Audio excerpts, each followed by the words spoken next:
जिला पंचायत क्षेत्र रामपुर कारखाना दक्षिणी वार्ड नंबर 12 से आपकी अपनी बेटी, आपकी अपनी बहू बिंदा देवी जी। जी हाँ दोस्तों, जिनका चुनाव चिन्ह छड़ी है। छड़ी छड़ी छड़ी। जी हाँ दोस्तों, आपका अपना चुनाव चिन्ह छड़ी, चाची जी का चुनाव चिन्ह छड़ी, दादी जी का चुनाव चिन्ह छड़ी, दादाजी का चुनाव चिन्ह छड़ी। तो भूले नहीं दोस्तों, आने वाले जिला पंचायत के चुनाव में चुनाव चिन्ह छड़ी पर ही मुहर लगा करके अपनी बिंदा देवी पत्नी रामाश्रय गौड़ जी को ही जिताए और अपना जिला पंचायत बने, जो कि समाजवादी पार्टी समर्थित प्रत्याशी है। गायक दीनदयाल तिवारी।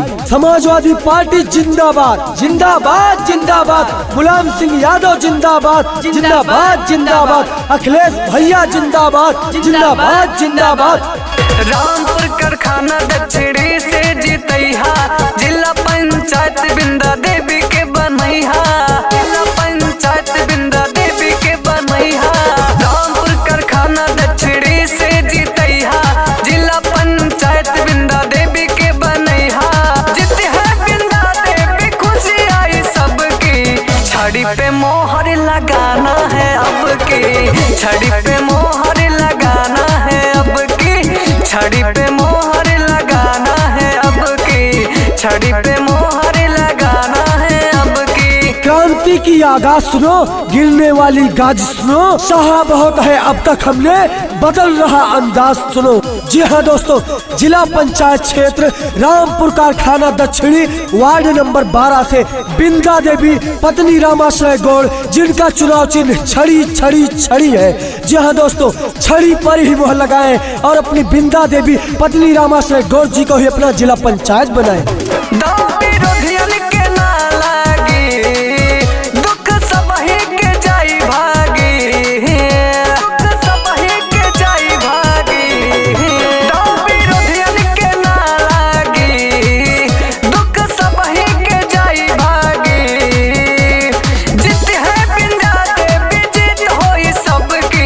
छड़ी पे मोहर लगाना है अब की, छड़ी पे मोहर लगाना है अब की, छड़ी पे मोहर लगाना है अब की, छड़ी पे मोहर लगाना है अब की। जनता की आवाज सुनो, जनता है नाराज सुनो, कल तक जो खामोश थी चीख रही है आज सुनो।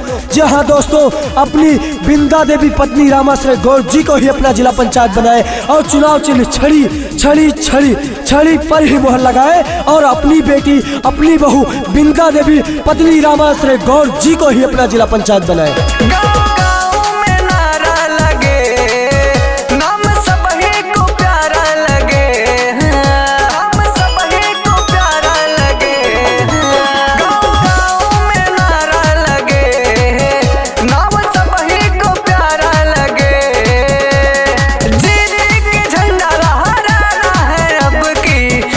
देवी को जिताना है अब की, छड़ी पे मोहर लगाना है अब की, बिंदा देवी को जिताना है अब की, छड़ी पे मोहर लगाना है अब की। जो तूफानों में पलते जा रहे हैं वही दुनिया बदलते जा रहे हैं।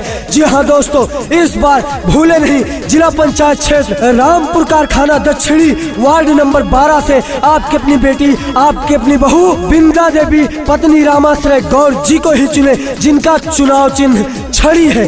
जी हाँ दोस्तों, छड़ी छड़ी छड़ी। भूले नहीं, छड़ी पर ही मुहर लगाए और अपनी बिंदा देवी पत्नी रामाश्रय गौड़ जी को ही अपना जिला पंचायत बनाए। भाग क्षेत्र के अपने जगी, भाग क्षेत्र के अपने जगी, मोहर छड़ी में सीधे लगी, भाग क्षेत्र के अपने जगी। जीतेंगी होगा विकास हाँ सबकी, छड़ी पे मोहर लगाना है अब की, बिंदा देवी को जिताना है अब की, छड़ी पे मोहर लगाना है अब की, छड़ी पे